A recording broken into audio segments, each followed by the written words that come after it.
వివక్షతను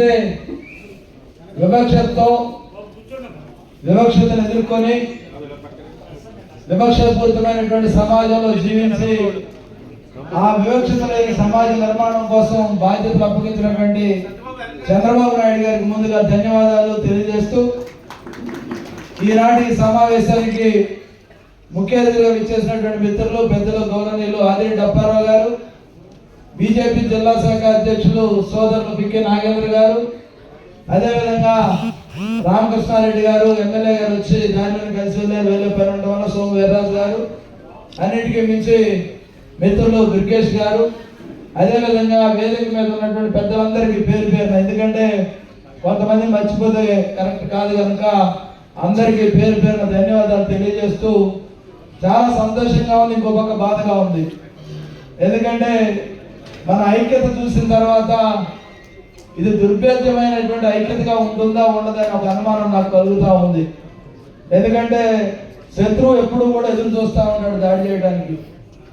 ఐక్యతను ఏ విధంగా పాడు చేయాలి, ఐక్యతా సంఘర్షణ అంటే మాలలో మా సోదరులే, మాదిగలో మా సోదరులే, రెల్లి మా సోదరులే, 59 ఉపకులాలు కూడా ఊరికి దూరంగా జీవించినటువంటి ఉపకులాలే. ఇలాంటి వాళ్ళు ఎవరి ముందు అని కాదు, ఊరు బయటికి వెళ్ళడానికి ఎవరి ముందని మనం పోటీ పడతా ఉన్నాం. ఊర్లో రావడానికి ఏ విధంగా పోటీ పడాలనేది ఆలోచన చేయాల్సినటువంటి సమయం వచ్చింది. దాని వేదిక ఎందుకంటే రాజమండ్రిలో తూర్పుగోదావరి జిల్లాలో ఒక సమావేశం ఏర్పాటు చేస్తానంటే నాకు కొంచెం భయం ఉండేది. ఎందుకంటే స్వేచ్ఛాయుతమైనటువంటి జీవనం లేనటువంటి దళితులు ఈ జిల్లాలో ఎక్కువ మంది కనపడతా ఉన్నారు, బానిసలుగా బతకడానికి ఇష్టపడతా ఉన్నారు.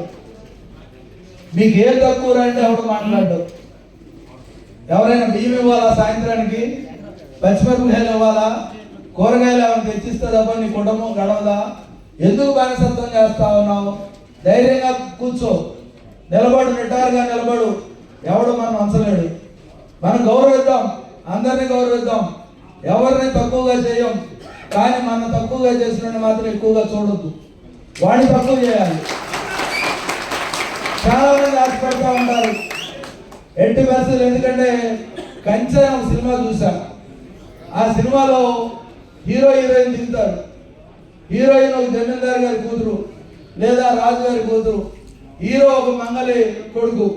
కానీ ఆయన పరిచయం చేయడానికి తండ్రి అతను రిసీవ్ చేసుకోవడానికి వస్తే అవతల జమీందారు అంటాడు, యారా రేపు వచ్చి గడ్డం చేయాలి అంటే కులం పేరు చెప్పడం, అక్కడ గడ్డం చేయమంటే వాడు ఆటోమేటిక్గా తక్కువ కులం వాడు చెప్పడానికి ఆ కంచాల సినిమా మీరు కూడా చూడండి. ఎందుకు చెప్తానంటే నేను సినిమాలే తక్కువ చూస్తా, చూసిన సినిమాలో కంటెంట్ ఏందో చూస్తా.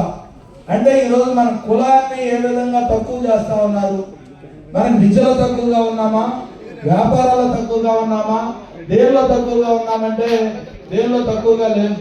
కానీ ఈరోజు చాలా సంతోషంగా ఉంది, ఎందుకంటే దిగులుగా ఉంది, తర్వాత సంతోషంగా ఉంది. ఆ సంతోషం ఏంటంటే నేను అనేక సమావేశాలు చూసా, ఇంత క్రమశిక్షణగా ఎవరో వెళ్లకుండా కూర్చున్న సమావేశం ఇదే. ఎందుకంటే నేను ఆంధ్రప్రదేశ్ టీచర్స్ ఫెడరేషన్ లో పనిచేశా, టీచర్స్ యూనియన్ లో 10 ఏళ్ళు జిల్లా ప్రెసిడెంట్ గా పనిచేశా. పెద్ద పెద్ద సమావేశాలు ఏర్పాటు చేస్తాం, వెళ్ళే వాళ్ళు ఎంత ఉంటారు, వచ్చేవాళ్ళు వస్తూ ఉంటారు. అదేవిధంగా జిల్లా అధ్యక్షుడికి ఇక్కడ కూడా 5 సంవత్సరాలు పనిచేశారు తెలుగుదేశం పార్టీకి. ఇక్కడ కూడా ఇంత క్రమశిక్షణగా, ఎందుకంటే మా వాళ్ళు కాబట్టి కూర్చున్నారని సంతోషపడతా ఉన్నా. ఇక్కడ ఎవరు కూడా వేరే వాళ్ళు ఎవరు లేరు. ఆదిరెడ్డి అప్పారావు గారు కానీ, పిక్కి నాగేంద్ర కానీ, వీళ్ళు కూడా పైనుంచి వచ్చినటువంటి అగ్ర కులాల అహంకారానికి బలైనటువంటి వ్యక్తులే. వీళ్ళేం అతిథులేం కాదు. కాకపోతే వాళ్ళు ఏం చెప్పుకుంటారంటే దురదృష్టం మనకన్నా పైన ఉన్నాం అనుకుంటారు. వాళ్ళకన్నా పైన ఇంకోడు ఉన్నాడు, వాడికన్నా పైన ఇంకోడు ఉన్నాడు. మనం పంచమ జాతి 5వ నెంబర్ మంది. ఈరోజు ఒకటి గమనించండి, దీని అంతటికి కారణం ఎవరు అంటే ఎవరిని తిట్టుకునే పనిలే, మనమే. ఎవరిని ఏమనే పని అవసరం కూడా లేదు. ప్రతి ఒక్కళ్ళు అనుకుంటాం ఇక్కడ ఐక్యంగా ఉన్న తర్వాత ఎవడో ఒకడు పిలుస్తాడు, వాడి దగ్గరికి ఇంకోటి వెళ్తాడు. బిర్యానీ ఎప్పుడు మనం తినలేదా, ఆ మందు ఎప్పుడు తాగలేదా? మీరు ఒకటి గమనించండి, ఒక వ్యక్తి ఎమ్మెల్సీ ఎన్నికలకు నా దగ్గరకు వచ్చి టీచర్స్ క్రిస్మస్ చేద్దామండి అని చెప్పాడు. అప్పుడు నేను ఆయన ఒకటి అడిగా, ఆ రోజు భారతదేశానికి క్రైస్తవం రావడానికి కూడా మా బలహీనతే కారణమైంది, అదేవిధంగా సంక్రాంతి జరుపుకోవడానికి కూడా మా బలహీనతే కారణమవుతుంది.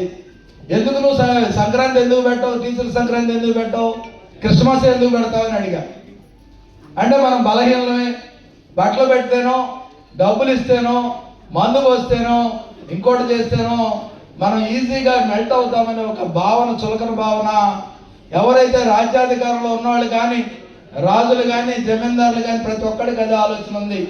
ఆ ఆలోచన చంపేయాలి. మనం ఆలోచన చంపేయాలంటే మాదిగోళ్ళు ఒక్కళ్ళ వల్ల సాధ్యం కాదు, మాల వల్ల ఒక్కళ్ళ సాధ్యం కాదు, రిల్లోళ్ళ యొక్క సాధ్యం కాదు. ఈ 59 ఉపకులాలు కలిసి పనిచేస్తే ఏదైనా సాధ్యం అవుతుంది. గౌరవంగా బ్రతకగలుగుతాం. ఆ గౌరవాన్ని బ్రతికించే క్రమంలో నేను ముందుంటాను. మీరందరూ నా వెనుకున్నారన్న భావంతో ముందుకు వెళ్తాను. తప్పకుండా మీరందరూ కూడా, ఎందుకంటే నా భాష కొంచెం కఠినతరంగా కానీ ఎవరికైనా ఇబ్బంది పెట్టే విధంగా కూడా ఉండవచ్చు, కానీ నా జనం ముందు కూడా నేను నిజాలు చెప్పలేకపోతే నేను అదే బలహీన మనసుకున్న ఇది ఉంటాను. ఎందుకంటే మనం అందరం ఏ బలహీనత గురించి అయితే మాట్లాడుతున్నామో అదే బలహీనత మనకు కూడా ఉండేటటువంటి అవకాశం ఉంది. కాబట్టి ఈరోజు కమిషన్ చైర్మన్గా చంద్రబాబు నాయుడు గారు నాకు ఎందుకు బాధ్యత అప్పచెప్పారో నాకు ఎప్పటికీ అర్థం కాలే. కానీ 20% మంది ఉన్నటువంటి దళితులకి ఈరోజు ప్రతినిధిగా ఉండాల్సినటువంటి బాధ్యత, వాళ్ళ బాగోగులు చూడాల్సినటువంటి బాధ్యత, వాళ్ళకి ఎక్కడైతే డిస్క్రిమినేషన్, వివక్ష ఎక్కడైతే ఉందో ఆ వివక్షని పారదోలటానికి ఉన్నది. ఈ సందర్భంగా ఇంకోటి కూడా చెప్పాలా. చాలా మంది అన్నారు ఇతరులతో గొడవ ఎందుకు, సర్దుకొని పోవచ్చు కదా అని. ఇతరులతో నాకు ఎవరితో గొడవ లేదు. మీతో నేను మనిషి అని చెప్పేదానిలోనే గొడవ. నేను మీతో సమానం. మీ పక్కన నేను కూర్చుంటానంటే కాదు, కింద కూర్చోమంటే వాడు ఎవడైనా ఎదిరిస్తా.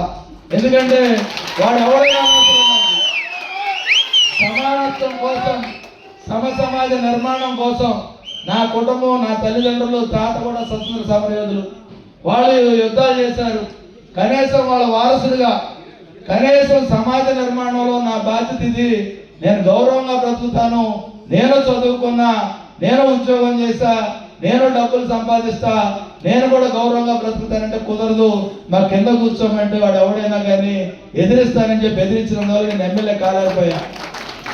నాకు ఎమ్మెల్యే అనేది ఎక్కడికి వెళ్ళినా ఎమ్మెల్యే చేస్తానన్నారు చంద్రబాబు నాయుడు గారు. ఎంపీ కలమన్నారు. కానీ నేను అక్కడే కావాలని కోరటంలో ఉద్దేశం ఏంటంటే పోరాటం చేయకుండా తెల్ల జెండా చూపిస్తే మనం అవమానంతో వెనక్కి వచ్చినట్టు.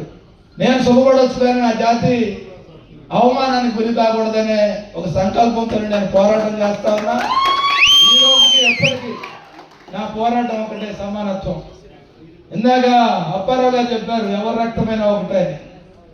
హాస్పిటల్లో ఉన్నవాడికి దళితుల రక్తం ఎక్కిస్తానంటే వద్దని ఎవడో చెప్పడం, మా కులపడే కావాలని ఎవడు పిలవడు.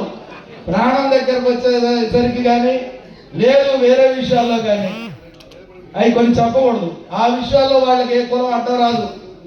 వాళ్ళకి అడ్డం వచ్చేది ఎక్కడ అడ్డం వస్తుందంటే మీతో సమానం అన్నప్పుడు మాత్రమే అడ్డం వస్తుంది.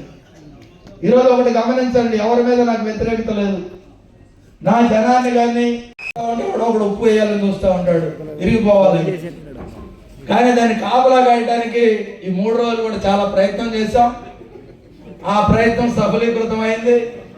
వాళ్ళు ఓడిపోయారు, మనం గెలిచాం. ఇక్కడ ప్రతి ఒక్కళ్ళ బాధ్యత ఉంది, ప్రతి ఒక్కళ్ళ యొక్క పాత్ర ఉంది. ఎవరిని ఎక్కువ ఎవరిని తక్కువ కాదు. కోఆర్డినేటర్గా సుందరయ్య ఉన్నాడు, కోరమిల్లి శేఖర్ పనిచేస్తాడు, లేకపోతే యార్లగడ్డ శేఖర్ పనిచేస్తాడు, అదేవిధంగా సోదరులు, దళిత సోదరులు పనిచేస్తారు, నీల వెంకటేశ్వరరావు పనిచేస్తారు, అందరూ పనిచేస్తారు.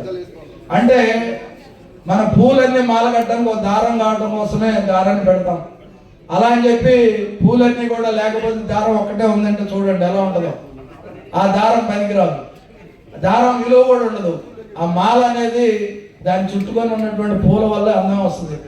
అదేవిధంగా మీరు అందరూ కలిసి ఉండండి. ఇక్కడ ఆదిరెడ్డి వాసు గారు మంచి నాయకత్వం ఉంది. టౌన్లో మీకు ఎవరికి ఇబ్బంది ఉండదు.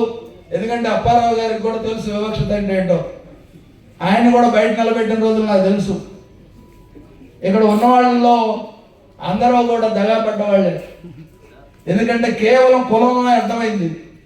ఆ కులాన్ని మనం కూడా ఈరోజు ఈ రాష్ట్రంలో వివక్షత లేకుండా ఉండాలని చంద్రబాబు నాయుడు గారి కోరిక. ఆ కోరిక నెరవేర్చే క్రమంలో నాకు ఈ బాధ్యత అప్పచెప్పారు.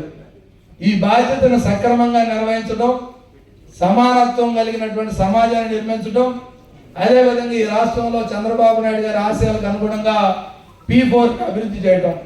ఎందుకంటే అందరూ అభివృద్ధి చెందాలనేది ఆయన కోరిక. ఆ కోరికను మనందరం కూడా నెరవేర్చే విధంగా మీరందరూ సహకరిస్తారని, ఎందుకంటే ఇంత మంచి సన్మాన కార్యక్రమం నేను కూడా ఊహించాల. రాత్రి వరకు కూడా నేను కూడా మదన పడతా ఉన్నా. ఎందుకంటే 3 ధృవాలు ఒకే దగ్గర చేరతాయా చేరవాలి. ఈ ధృవాలు చేరాయి, సమిష్టిగా విజయవంతం చేశారు. చాలా సంతోషం. మీ అందరికీ పేరు పేరున రుణపడి ఉంటా. ఎందుకంటే ఏ అవసరం వచ్చినా సరే నేను 24 గంటల్లో 16 గంటలు 17 గంటలు ప్రజలతోనే ఉంటా. ఒక 6-7 గంటలు మాత్రమే నా సొంత పనులు ఉంటాయి, అది నిద్రపోవడానికి. కాబట్టి మీరందరూ కూడా పిల్లలు చదివించండి, విద్యావంతులు చేయండి, ఉపాధి అవకాశం కోసం వారిని సమాయత్తం చేయండి. వాళ్ళ విజయవంతమయ్యే విధంగా మీరు ప్రోత్సాహం ఇవ్వండి. ఆటల్లో వెనుకబడి ఉన్నాం, విద్యలో వెనుకబడి ఉన్నాం, ఉపాధి అవకాశాలు వెనుకబడి ఉన్నాం. ఈ అన్నిటినీ కూడా అధిగమించే విధంగా మీరు అందరూ కూడా తల్లిదండ్రులు, ఎందుకంటే బాలుడు నేర్పవలసిన త్రోవను వారికి నేర్పము, పెద్దవాడైనా కూడా తొలగిపోవడం బైబిల్ చెప్తా ఉంది. అదేవిధంగా బెత్తం వాడిన వాడు కూడా తండ్రి కూడా బుద్ధిహీనుడు అవుతాడని చెప్తా ఉన్న సందర్భంలో ఆయన పరిమితమైన శిక్ష. ఆ శిక్ష ఎలా ఉండాలంటే వాడి భవిష్యత్తు గురించి చెప్పండి, కఠినంగా ఉండటం గురించి చెప్పండి, ఏ విధంగా సమాజంలో ఉండాలో చెప్పండి, క్రమశిక్షణ ఏ విధంగా ఉండాలో చెప్పండి. దాన్ని నేర్పే విధంగా మీరు అందరూ కూడా చేస్తారని. ఎందుకంటే చాలా సినిమాల్లో చూసాం, వెనక అంబేద్కర్ గారి బొమ్మ కనపడుతుంది, కింద మనవాళ్ళు పేకాడుతూ ఉన్నట్టు సినిమాలు చూస్తూ ఉంటారు. గతంలో తీశారు, వాటిని అది అడ్డుకున్నాం గతంలో నేను చదువుకునే రోజుల్లో. అదేవిధంగా ఈ చరిత్ర మాకొద్దు, కానీ ఇలాంటి సినిమాలు చాలా వీటిలో మనకి కించపరిచినటువంటి చరిత్ర ఉంది. దీనికి కారణం ఏంటంటే మన లోపం కూడా ఉంది.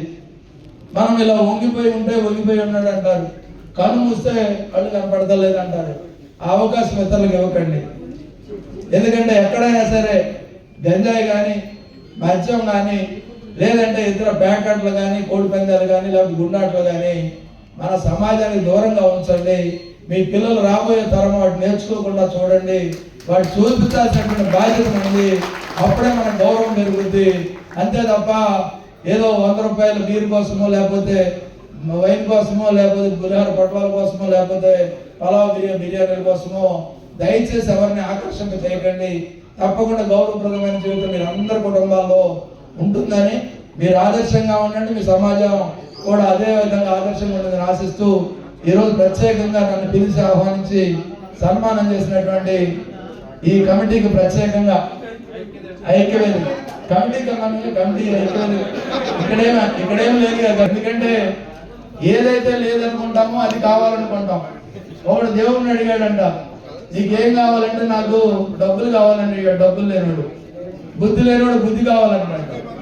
ఇక్కడ మనం అందరం ఐక్యంగా ఉన్నాం. ఇంకా ఐక్యవేదిక ఎందుకు, మనం అందరం ఐక్యంగా ఉన్నాం. ఐక్యవేదిక ద్వారానే ఈ సన్మాన కార్యక్రమం నిర్వహించాం.